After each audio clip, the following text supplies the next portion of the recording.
Če mi nekdo reče, nimam časa, rečem, odlično, nujno moraš začeti teči. Ne moreš ne imeti časa zase, ker je to tako škodljivo, kratkogledno. Kajti, če nimaš časa zdaj, pomeni, da ti ga bo lahko začelo kmalu zmanjkovati. Tudi če imaš 15 minut, odlično.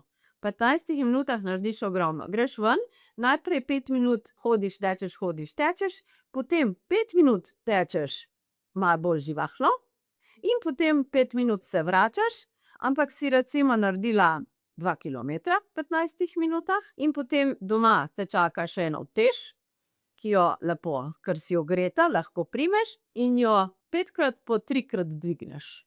In ta utež ne bo težka. Kaj je težka utež? Recimo 10 10. Ja. Kaj pa je izgovor, preveč sem utrujena? Utrujena je glava, ni utrujeno telo. Zato moramo biti toliko močni, da rečemo, čisto sem utrujena, ampak imam to, grem. Kajti tudi glava bo tako zelo hvaležna, kajti utrujeni glavi bo tek tak počitek.